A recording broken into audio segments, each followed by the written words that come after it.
আমাদের প্রাণের যশোর আর যশোরের পৌর পার্ক, দুইটা যেন মিলেমিশে একাকার। তার মধ্যে আছে এই যে লুচি, ডাল, চাটনি আর মিষ্টি। আর এটা কোথায় পাওয়া যায় সেটাই আপনাদের সাথে আজকে শেয়ার করব। তার আগে আপনারা দেখে নেন আমাদের যশোরের পৌর পার্ক। অনেকেই জানেন না যশোরের পৌর পার্কটা কোথায় অবস্থিত। এই যে যশোরের পৌর পার্কটা হলো পৌরসভা দিয়ে যে রোডটা যায়, মানে পৌরসভায় ঢুকে তারপর সোজা দিয়ে পৌর পার্কের রোডটা। আর পৌর পার্ক অন্য একটা রোড আছে, সেটা হলো এমএম কলেজের ওই পাশে। তো আমি পৌরসভা দিয়ে পৌর পার্কে ঢোকার ওই রোডে ঢুকেছি। আর আমি কিন্তু খুব সকাল সকাল পৌর পার্কে এসেছিলাম।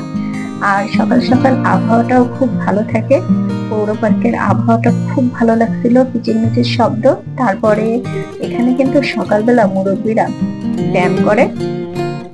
তো মুরব্বী বৃদ্ধ যদি কেউ বাসায় বোরিং লাগে, আপনারা কিন্তু চলে আসতে পারেন সকাল সকাল যশোর পৌর পার্কে। এখানে কিন্তু আপনার মতন অনেকেই পাবেন। আপনার মনটাও ভালো থাকবে, আর ব্যায়াম করলে আপনার শরীরটাও সুস্থ থাকবে।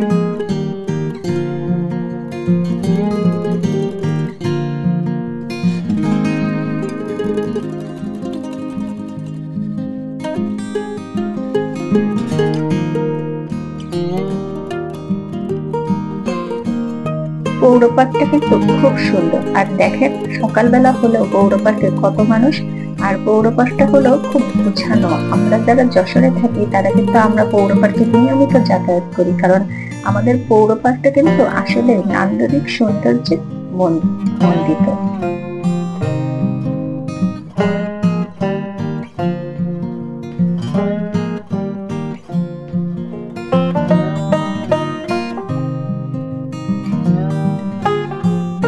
পৌর পার্কের এই জায়গাটা আমার খুব পছন্দের। আর ওই যে দেখছেন ঝর্ণা, এই ঝর্ণাটা সকালবেলা এটা অফ থাকে, এ কারণে চলছে না, কিন্তু বিকালের দিকে আসলে এই ঝর্ণাটা কিন্তু ছাড়া হয়।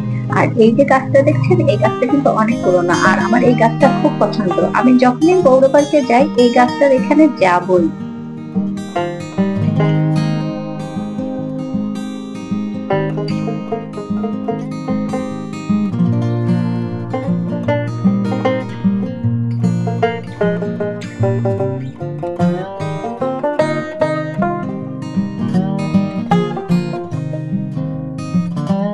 এবার আসুন পৌর পার্কের মূল আকর্ষণটা আপনাদের দেখাই।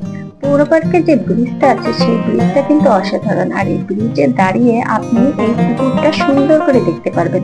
এটা কিন্তু খুব একটা ভয়ঙ্কর পুকুর। এই পুকুরটায় নিয়ে অনেক রহস্য আছে। এই কারণে পৌরসভা থেকে এই পুকুরটা কিন্তু নামা নিষেধ করে দিয়েছে। এই পুকুরটায় একদমই গোসল করা যাবে না। সাধারণত আমরা শুনেছি যে এই পুকুরের নিচে নাকি অনেক বড় বড় মাছ আছে, যে কারণে কেউ গোসল করতে গেলে সেই মাছের কারণে সে আহত হতে পারে। এই দেখেন পৌর পার্কের পুকুরে গোসল করা নিষেধ, সাইনবোর্ড বড় করে দেওয়া আছে, কারণ এর আগে অনেক অনেক মারাত্মক ঘটনা ঘটেছে এই পুকুরটা নিয়ে। তাই আমাদের এই পুকুরটা কিন্তু খুব একটা রহস্যময় পুকুর।